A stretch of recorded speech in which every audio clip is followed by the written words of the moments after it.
Hello, this is Abbas Kaleja, CEO of Hue Private Limited. अब I was in IB, उस वक्त से ही थोड़ा सा माइंडसेट था बिजनेस थोड़ा बिजनेस के साइड में, क्योंकि फैमिली बैकग्राउंड भी अगर बताएं तो फैमिली का भी हमारा जॉइंट फैमिली बिजनेस है ऑटो पार्ट्स का। उसके बाद जो मेरा को फाउंडर है हुनैन सिराज प्रतापी, उनका भी ड्यूरिंग IBA काफ़ी बिजनेस वेंचर्स रहे थे। तो ह्यू ऑफिशियली स्टार्ट हुआ था 2021 में। उससे पहले भी ऑब्वियसली बैक एंड में काम हो रहा होता है, तो वो काफ़ी पिछले 2019 से हम लोग साथ काम कर रहे हैं, अराउंड 4 साल हो चुके हैं। लेकिन ह्यूब की ऑफिशियल पाकिस्तान में जो बिगनिंग हुई है मैं बोलूँगा तो मार्च 2021 में हुई है।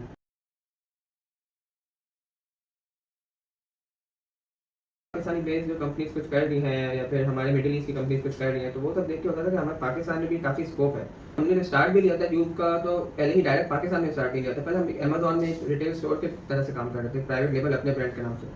ऐसे हर जगह से सीखा बहुत कुछ है। उसके बाद वो सब कुछ सारी जो अमेजोन से जो बेसिकली उस बिजनेस से जो हमने सब कुछ सीखा, सब कुछ यहाँ पे एम्प्लॉय किया यहाँ पे पाकिस्तान में आके ह्यूब में, जिसने ऑब्वियसली ह्यूब की ऑर्गेनाइजेशन बहुत ज़्यादा हेल्प की है।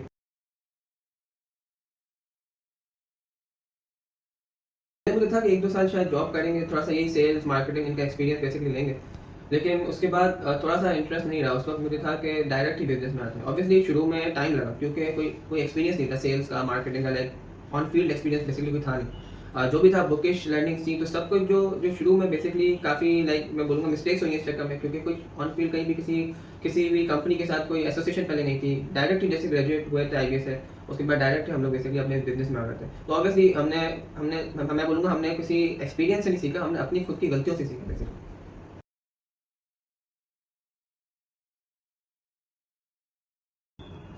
पॉइंट यहाँ पे हमेशा से बस यही था कि ऑब्वियसली जब IBA से ग्रेजुएट है, तो मैं अपनी बात करूँ, like I pass out as member of dean list. उसके बाद मैं अपने पार्टनर हुनैन की बात भी करूँ, तो वो भी one of the top students में से काउंट होता था। तो ऑब्वियसली हमें ऐसा नहीं था, कुछ लोग होते हैं ना कि जॉब नहीं मिली तो बिजनेस साइड में आ गए, तो यहाँ पे हम लोग के पास ऑब्वियसली जॉब अपॉर्चुनिटी की कोई कमी बेसिकली थी नहीं।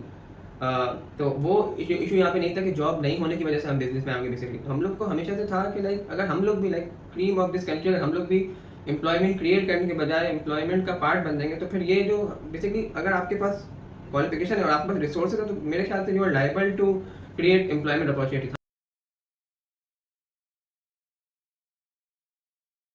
हम ये सारे जो ब्रांड्स भी यूज़ कर रहे होते हैं, सब इंटरनेशनल कर रहे होते हैं। हमारे पाकिस्तान में कोई कोई क्वालिटी के ऊपर फोकस क्यों नहीं होता किसी भी चीज़ में। हम इलेक्ट्रॉनिक्स में जाएंगे, हम इंटरनेशनल ब्रांड्स में जा रहे होते हैं, हमारे पास भी बहुत ज़्यादा स्कोप है, हम क्यों नहीं पाकिस्तान में कर सकते। तो ये ब्रांड कैसे बनाना है, ये हमने इंटरनेशनल मार्केट से सीखा और फिर ट्राई किया कि इसमें पाकिस्तान में इसको अप्लाई करें।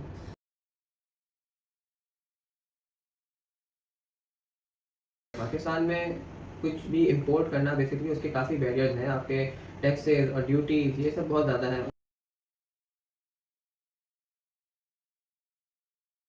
यूथ की मैं अगर बेसिकली बात करूँ, तो बेसिकली हमने बेसिक शुरू जो स्टार्ट था बिल्कुल ही बेसिक से किया था। वर्क फ्रॉम होम एम्प्लॉयज़ काम कर रहे थे, कोई ऑफिस कोई फिजिकल नहीं था। ऑब्वियसली बूट स्ट्रैपिंग मेथड था, सबको हर चीज़ मिनिमाइज थी, कॉस्ट मिनिमाइज हो रही थी। और मार्केटिंग में ज़्यादा एम्फोसाइज था कि कौन सी मार्केटिंग करें, तो बेसिक उसमें ही फोकस किया था इन्फ्लुएंसर मार्केटिंग में, ताकि वो कस्टमर को एक ट्रस्ट बिल्ड करना होता। बहुत से स्टार्टअप पाकिस्तान में आए। ये अगर मैं टाइम की बात करूँ, इंडस्ट्री की बात करूँ, इस टाइम से कोविड का टाइम बेसिकली था। बहुत से स्टार्टअप शुरू हुए, क्या हुआ वो 1 साल बाद 2 साल बाद चले गए, क्यों? कंसिस्टेंसी लोगों में नहीं होती, लोगों के अंदर फेलियर सहने की ताकत नहीं होती बेसिकली। तो वो बहुत ज़्यादा इंपॉर्टेंट है कि अगर आपको सबसे पहले अपने प्लान के ऊपर, अपने प्रोडक्ट के ऊपर ट्रस्ट हो, तो मेरे ख्याल से कुछ भी मुश्किल नहीं है। तो सबसे पहले तो हमें अपने प्रोडक्ट के ऊपर ट्रस्ट था, अपनी सर्विसेज के ऊपर ट्रस्ट था, अपने प्लान के ऊपर ट्रस्ट था। तो इसलिए हम कंसिस्टेंट रहे, परसिस्टेंट रहे उसके साथ, जो एक बहुत बड़ा रीज़न है कि आज अल्हम्दुलिल्लाह यहाँ पे।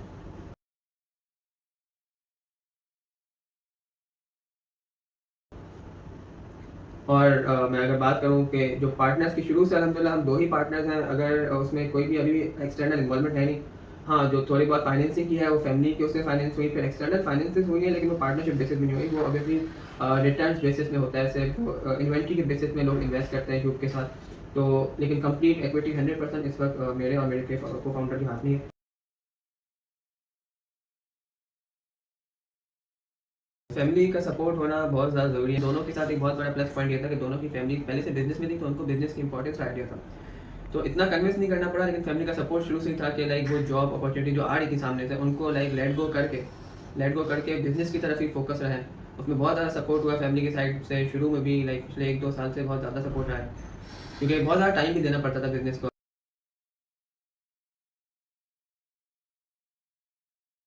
मिलियन रुपीज़ से बेसिकली स्टार्ट हुआ होगा, तो मैं बताऊँ सिर्फ आइडिया दूँ, जो बेसिक जब सिर्फ आइडिया था, तब सिर्फ एग्जीक्यूशन नहीं थी, सब कुछ टेस्टिंग थी, बेसिक सैंपल्स आप जब मंगवाते हो, तो बेसिक स्टार्ट तो तब से हो गया था। लेकिन ऑब्वियसली उसके बाद टेस्टिंग के बाद आपने प्रॉपर इन्वेंट्री मंगवाते हैं, तो ऑब्वियसली बहुत हैवीली इन्वेस्टेड ये इंडस्ट्री है, बहुत हैवी इन्वेस्टमेंट रिक्वायर्ड होती है इसमें, खासकर जो हमारे आइटम्स हैं, लाइक किचन अप्लायंस की मैं बात करूँ तो एयर फ्रायर की अगर हमारा एक जो सबसे लाइक हाईलाइटेड आइटम है उसकी मैं बात करूँ तो उसकी कॉस्ट की 30 to 40,000 पर पीस होती है, और ऑब्वियसली थाउजेंड ऑफ पीसेस के ऑर्डर्स होते हैं, तो ऑब्वियसली उस हिसाब से आपको आइडिया हो जाएगा कि इन्वेस्टमेंट तो बहुत ज़्यादा ही शुरू से ही काफ़ी काफ़ी कैपिटल इंटेंसिव ये इंडस्ट्री पूरी कैपिटल इंटेंसिव है बेसिकली। तो ये तो है। बाकी बात करी आपने पॉजिटिव कैश फ्लोज की, तो पॉजिटिव कैश फ्लोज अल्हम्दुलिल्लाह, क्योंकि मैंने बताया क्योंकि कॉस्ट कटिंग टेक्निक शुरू से अप्लाई हो रही थी, तो इतना टाइम नहीं लगा ब्रेक इवन में आने में।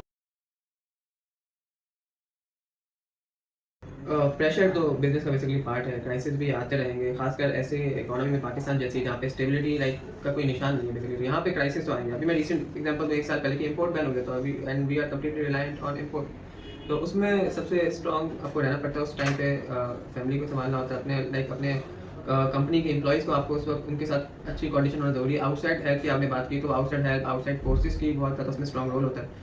तो ऑब्वियसली शुरू से ही गाइडलाइन अच्छी मिली थी, अच्छे गाइडेंस के अंडर हम थे, काफ़ी सीनियर एलुमनाइज वगैरह आईबीए के कम्युनिटी ने बहुत ज़्यादा उसमें सपोर्ट किया, हमें हेल्प किया, तो उसमें आईबीए को बहुत ज़्यादा क्रेडिट जाता है। इसके अलावा हमारा जो प्रीवियस एक्सपीरियंस जो था अमेज़न के उस बिज़नेस से, उसमें काफ़ी ज़्यादा हम लोग इंटैक्ट रहे थे, क्योंकि वो क्या था, हम पाकिस्तान में बैठे हुए और हम बाहर काम कर रहे हैं, तो हमारा काफ़ी अकाउंटेंसी फर्म से और काफ़ी उस फील्ड के लोगों से भी बहुत ज़्यादा हमारा इंटरेक्शन रहा है, तो उन लोगों ने भी काफ़ी इस टाइम पे सपोर्ट किया है। और जहाँ आपने बात की कि और कौन से आउटसाइड फैक्टर्स थे, तो अगर मैं बात करूँ फाइनेंसिंग पार्ट में, तो फैमिली रिलेटिव वगैरह उनकी साइड से काफ़ी लोन या बोरिंग वो सब रही है, फ्रेंड सर्कल से रहा है, काफ़ी सपोर्ट रहा है उस टाइम पे। उसके बाद यहाँ पाकिस्तान की भी मैं बात करूँ तो यहाँ भी काफ़ी आउटसोर्सिंग मॉडल शुरू से फॉलो हुआ है, work from home model follow हुआ है, तो इसीलिए काफ़ी डिपेंडेंसी हमारी इधर उधर काफ़ी काफ़ी दूसरे ऑर्गेनाइजेशन के साथ रही है शुरू से, तो अच्छा ही रिलेशन इसी वजह से मेंटेन रहा है। मैं सोशल मीडिया की बात करूँ, व्हेन वी स्टार्टेड अप, तो obviously social media team in house है, जब स्टार्ट किया था तो पूरी आउटसोर्स थी सोशल मीडिया टीम, हमारी लॉजिस्टिक्स टीम पूरी आउटसोर्स है, हमारी एचआर टीम जो जिन्होंने बाद में हायरिंग की, तो सब कुछ फुल आउटसोर्सिंग मॉडल था, कोई भी इन हाउस यूज का नहीं था। तो ऑब्वियसली जब जितना आप लोगों से कॉन्टैक्ट्स बढ़ाते हो, तो वही लोग आपके उस वक्त आपको उस वक्त भी हेल्प करते हैं, दूसरा आपके क्राइसिस के पीरियड में भी वही लोग आपके लिए एडवाइजर भी बनते हैं, क्योंकि वो दूसरे बिजनेसेस के साथ मिले हुए होते हैं, तो उनसे आपको उनकी भी एक्सपीरियंसेस डिस्कस करने को मिलते हैं। मैं ह्यूब की पर्टिकुलर बात करूँ तो सबसे बड़ी स्ट्रेंथ है मेरे ख्याल से हम लोग के को फाउंडर्स की आपस में कोऑर्डिनेशन, आपस में हम लोग का बिजनेस के लिए जो स्कोप को लेके हमारा जो गोल है वो बहुत सिमिलर है। दूसरा ये है कि हम लोग बहुत ज़्यादा परसिस्टेंट है। दूसरा हमारा हमारा जो एम्प्लॉयज़ के साथ जो रिलेशन है वो बहुत ज़्यादा हमारे लिए हमेशा शुरू से ही सपोर्टिंग रहा है, कि हमारे वर्स्ट टाइम में भी उन्होंने सपोर्ट किया है, कोई छोड़ के नहीं गए। एक फैमिली जैसा यहाँ माहौल है, तो ऑब्वियसली ये बहुत बड़ी स्ट्रेंथ हमारे लिए। और दूसरा सबसे बड़ी स्ट्रेंथ है कि हमारे क्वालिटी प्रोडक्ट्स बेसिकली होते हैं, तो हमारा एक कस्टमर अगर होता है तो ऑन एवरेज, यदि मैं आपको रिकॉर्ड के हिसाब से बताऊँ तो वो 4 to 5 कस्टमर्स एक कस्टमर बेसिकली लेके आ रहा होता है, because he is satisfied with the performance. तो क्वालिटी ऑफ द प्रोडक्ट हमारी एक बहुत बड़ी स्ट्रेंथ है, और प्राइस हमारी उन इंटरनेशनल ब्रांड्स जिनकी क्वालिटी हमने मैच की होती है उनसे ऑलमोस्ट हाफ होती है। नंबर 3, क्योंकि हम ऑनलाइन बेस्ड कंपनी है, शुरू से ऑनलाइन रखा है, तो ऑनलाइन में कस्टमर का ट्रस्ट जैसा हमने जीता है एक तरीके से, वो बहुत ज़रूरी था हमारे लिए। वो हमारी मेरे ख्याल से एक बहुत बड़ी यूथ की स्ट्रेंथ है, जो मेरे ख्याल से पाकिस्तान में हार्डली किसी के पास इस वक्त होगी। वो कैसे अचीव किया, वो स्ट्रेंथ कैसे अचीव हुई, बेसिकली हम लोग ने बाहर की प्रैक्टिस जो सीखी है वो यहाँ पे अडॉप्ट की है। जैसे एक होती है ओपन शिपमेंट पॉलिसी, जो इंटरनेशनली हर जगह यूज़ हो रही होती है। कस्टमर के पास पार्सल पहुँचता है, वो पहले खोलेगा, चेक करेगा, वो सही से तसल्ली करेगा, फिर पेमेंट करेगा। तो जब कस्टमर को देखने के बाद पेमेंट करने का ऑप्शन मिल रहा है, तो कस्टमर को और क्या चाहिए। तो ऑनलाइन का जो सबसे बड़ा चैलेंज था वो हमने बेसिकली यहाँ पे अचीव किया पाकिस्तान में। जहाँ बात वीकनेस की हाँ, बेसिकली वीकनेसेस भी होती हैं। एक तो सबसे बड़ी वीकनेस मैंने बताया, जो हमारे यहाँ लॉज एंड रेगुलेशन हो रही है। नंबर 2 जो एक वीकनेस है, लॉजिस्टिक्स थोड़ा हमारे यहाँ प्रॉब्लमेटिक है पाकिस्तान में। कस्टमर को 3-4 दिन में जा रहा है पार्सल, कभी ब्रेक होकर चले जाते हैं। अब जब वो ब्रेक होकर जा रहा है, तो उसमें तो कंपनी यहाँ भी हमने इसको वीकनेस को स्ट्रेंथ में कन्वर्ट किया है। कैसे किया है, हमने उसको बोला कोई भी मसला होता है फ्री रिप्लेसमेंट कस्टमर दिया, तो कस्टमर वहाँ भी सेटिस्फाई हो जाता है। लेकिन हाँ, कंपनी को उसकी कॉस्ट बेयर करनी पड़ी है। लॉजिस्टिक्स में ये इशू है कि पार्सल 1 दिन में पहुँच सकता है, वो 4-5 दिन में पहुँचता है। कभी कस्टमर कॉल करते रहता है, वो सही जगह नहीं पहुंच पा रहा होता, तो वो राइडर्स की लिटरेसी, वो कंपनीज की लॉजिस्टिक्स कंपनीज की एफिशिएंसी अभी भी उसकी ज़रूरत है। वो ऑब्वियसली अभी इन हाउस हमने लॉजिस्टिक्स अपने हाथ में नहीं लिया, लेकिन उसकी ये एक वीकनेस का पार्ट है।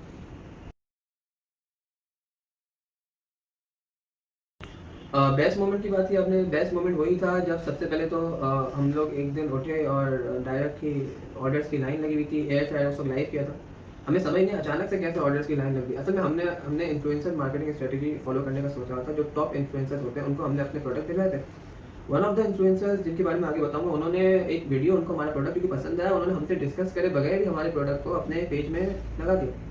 अब उन्होंने प्रोडक्ट को पेज में लगाया, ये बात है पिछले साल रमज़ान की। जब ये लगाया उन्होंने अपने इस प्रोडक्ट को उसकी रिव्यू दिया, अपने एक ऑनेस्ट रिव्यू देते कि हमने तो ना उसका कोई पेड कोई इसमें कोई रिक्वायरमेंट कुछ भी नहीं था। हमने सिर्फ टेस्ट करने के लिए दिया था। जैसे ही वो लाइव हुआ और ऑब्वियसली इतना मुश्किल हो गया था कि हमारे लिए फुलफिलमेंट करना मुश्किल हो गई थी ऑर्डर्स की, और हमें ऑर्डर देना रुकना पड़ा था उस टाइम पे। तो ऑब्वियसली वो एक हमारे लिए एक आई ओपनर था कि ये स्ट्रैटेजी इन्फ्लुएंसर वाली लोग काफ़ी कन्विंस हो जाते हैं। अगर नंबर 1 एक तो प्रोडक्ट भी अच्छा होना चाहिए कि कस्टमर भी खुश हो और इन्फ्लुएंसर भी दिल से रिव्यू दे, और नंबर 2 मार्केट में मतलब इसमें नज़र आ गया था कि स्कोप तो बहुत है। वर्ड्स की बात करूँ तो मुझे याद है सबसे पहले 2021 में जो हमारी पहली शिपमेंट थी, पहली शिपमेंट आई और वो फंस गई कस्टमर। अब वहाँ पे हमारे लिए डिसीजन लेना बेसिकली मुश्किल था कि जब पहला ही कंसाइनमेंट हमें नहीं मिला तो फैमिली को भी कन्विंस करना कि दूसरे कंसाइनमेंट में इन्वेस्ट करना था। तो लेकिन इससे जो हमारा वर्स्ट मोमेंट था बेसिकली, उसमें भी सपोर्ट बहुत ज़्यादा था, सर्कल का सपोर्ट बहुत था कि हमने वहाँ पे छोड़ा नहीं, हमने बिजनेस को नहीं छोड़ा जो पहले ही कंसाइनमेंट फंस गया। अल्हम्दुलिल्लाह वो भी कंसाइनमेंट आज निकला हुआ है और बाकी कैटेगरीज भी फ्लरिश करें।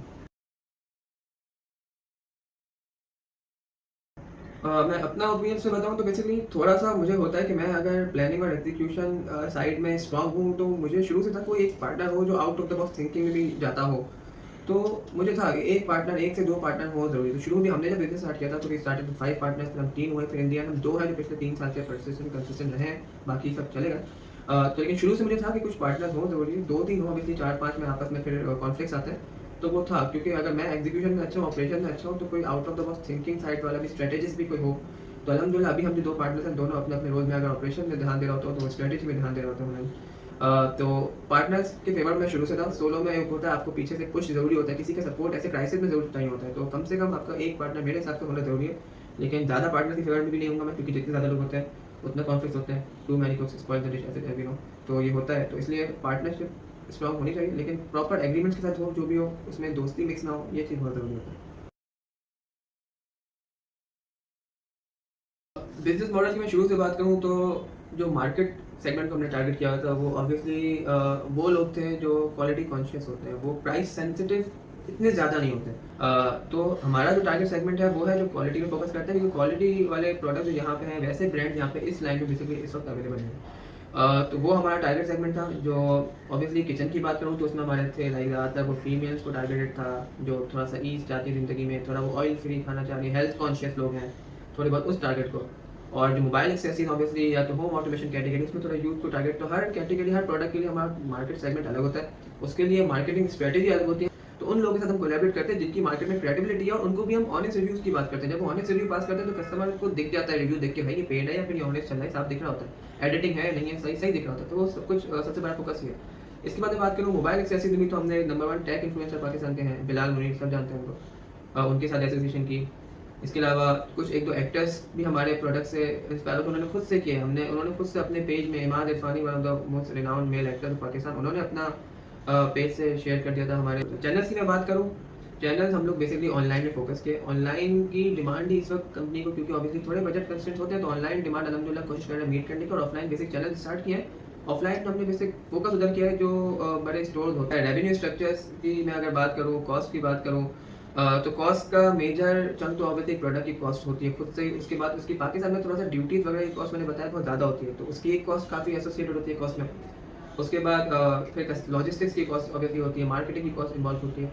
तो ये सब कॉस्ट इन्वॉल्व होने के बाद ऑब्वियसली कंपनी एक ऐसी प्राइस सेट करती है जिसमें कंपनी भी प्रॉफिटेबल रहे। ऑब्वियसली 2 साल की वारंटी देनी होती है, तो उसमें वारंटी कॉस्ट भी बेयर हो सके थोड़ी बहुत। तो हम लोग क्या करते हैं, क्वालिटी में टॉप नॉच क्वालिटी में तो कुछ कॉम्प्रोमाइज़ करना ही नहीं है। फिर उस क्वालिटी के हिसाब से रेवेन्यू और प्राइस एक वो सेट करते हैं जितना मिनिमम हम कर सकते हैं, कंपनी के लिए जितना मिनिमम पॉसिबल हो विदाउट कॉम्प्रोमाइजिंग द क्वालिटी। मैं पूरा अगर ए टू ज़ेड की एक्टिविटीज़ की अगर बेसिकली बात करूँ, शुरू से काफ़ी हम आउटसाइड पार्टनर्स के साथ एसोसिएटेड हैं। यू विदिन इटसेल्फ हम कुछ नहीं कर सकते कुछ भी, हमारे साथ पूरी चेन बनी है। फॉर एग्जांपल चाइना में अगर मैन्युफैक्चरिंग हो रही है, तो मैन्युफैक्चरर से डायरेक्ट कॉन्टैक्ट अगर यूप कर रहा है, तो उसके बाद उनकी इंस्पेक्शन होती है। तो हमारी खुद की यूपी इंस्पेक्शन कंपनीज के साथ कॉन्ट्रैक्ट है चाइना में, वो इंस्पेक्शन सर्विस दे होते हैं। तो वो हमारी क्यूसी इंस्पेक्शन कंपनीज होती है जिनके साथ हम, जो सर्टिफाइड होते हैं, उनके साथ हम कॉन्ट्रैक्टेड हैं। उसके बाद मैं बात करूँ तो फ्रेट कंपनी होती है जो हमें चाइना से पाकिस्तान में आपको ला के दे रही है। फिर यहाँ पे आपके कस्टम में जो सर्विस क्लियरेंस सर्विसेज होती हैं, तो उन वो अलग पार्टनर है उसके क्लियरेंस के। फरहान जंसन हमारे जो पार्टनर है उसके लिए वो हमारे क्लियर कर रहे होते हैं, क्लियरेंस प्रोवाइड कर रहे होते हैं। उसके आगे हम जाए, क्लियरेंस हो गई, आपके पास आइटम आ गया, आपके वेयर हाउस में आपके पास पहुँच गया। पहुँचने के बाद हमारी मार्केटिंग इन हाउस भी मार्केटिंग टीम है, लेकिन वो भी एक मार्केटिंग आउटसोर्स भी हुई भी है। फिर हमारे जो सारे इन्फ्लुएंसर्स हैं जो हमारे साथ कॉन्ट्रैक्टेड है, वो हमारे सारे इस प्रोसेस में पार्टनर्स हैं मार्केटिंग में। फिर जब मार्केटिंग हो गई, फिर ऑर्डर्स आ रहे हैं, फिर वो ऑर्डर्स फुलफिलमेंट करनी हो, फुलफिलमेंट के हमारे पार्टनर्स अलग हैं, जिसमें नाम लिया ट्रैक्स हो गया, TCS हो गया, लेपर्ड हो गया, डिपेंड करता है एरिया वाइज हम कौन से कुरियर को यूज़ करें। इसके बाद फिर हमारे साथ डिफरेंट वेंडर्स हैं, वो हमारे चैनल में सेल्स चैनल के हैं, वो सारे हमारे पार्टनर्स हैं। जो सारे स्टोर्स हैं, जो ऑफलाइन चैनल्स के स्टोर हैं, ये दराज वगैरह, वो हमसे डायरेक्टली कॉन्टैक्टेड हैं। टेलीमार्ट हो गए, ऑल मार्ट टेक होगा, ये सारे जो इलेक्ट्रॉनिक के जो सारे पेजेस हैं, वो हमसे डायरेक्ट कॉन्टैक्टेड हैं।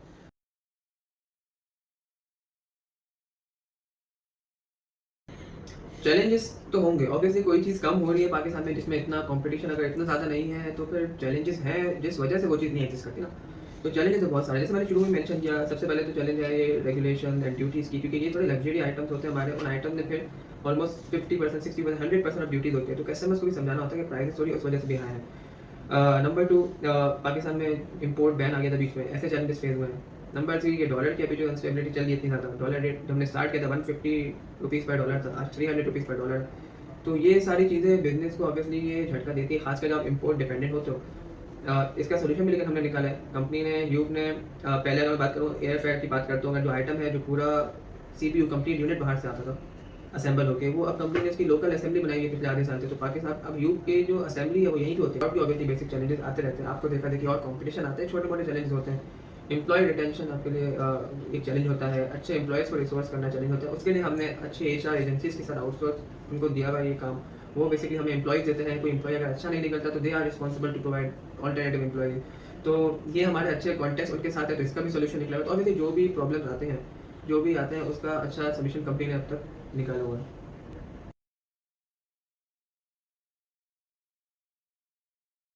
अनसर्टेनिटी की मैं बात करूँ, तो जो अनसर्टेनिटीज़ पहले थी वो कंपनी ने रिजॉल्व करके उसको कम कर दी, उसके सोल्यूशन निकाल लिए।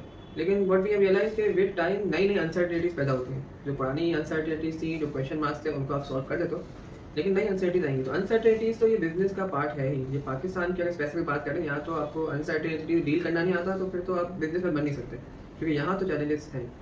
ऑब्वियसली बहुत सारे तरीके कंपनी ने सोचे हुए हैं आगे भी टैकल करने के लिए, ओवर टाइम क्या करना है। ऑब्वियसली थोड़ा सा बिजनेस को एक्सपेंड भी करना है पाकिस्तान से बाहर भी, क्योंकि ऑब्वियसली फोकस भी क्वालिटी प्रोडक्ट्स में इसलिए था ताकि पाकिस्तानी प्रोडक्ट्स बाहर भी नो यूज़ हो सके। तो अनसर्टेनिटी तो विद टाइम बढ़ेगी, मैं तो बोलूँगा रिड्यूस तो नहीं होगी, लेकिन उससे कैसे कोप अप करना है उसकी स्ट्रेटजीज कंपनी के अभी से हैं। और अल्हम्दुलिल्लाह आगे भी नई इनोवेशन, नए आइडियाज़ जो बनाते रहेगा। ऑब्वियसली जैसे फोकस है, थोड़े नए प्रोडक्ट्स में फोकस होते हैं फ्लिपकार्ट, भले किचन अप्लायंसेस की बात करूँ, मोबाइल एक्सेसरीज की बात करूँ, होम कैटेगरी की बात करें, फोकस होता है कुछ न्यू प्रोडक्ट्स हो, जो हेल्पफुल प्रोडक्ट्स हो, कन्वीनियंस वाले प्रोडक्ट हो। ऑब्वियसली थोड़ा लग्जरी की साइड जा रहे होते हैं, लेकिन लाइफ स्टाइल को अच्छा बनाने वाले प्रोडक्ट्स होते हैं। और ऑब्वियसली सबसे मोस्ट हमारी प्रायोरिटाइज चीज़ जो है वो क्वालिटी फोकस सारे प्रोडक्ट्स होते हैं।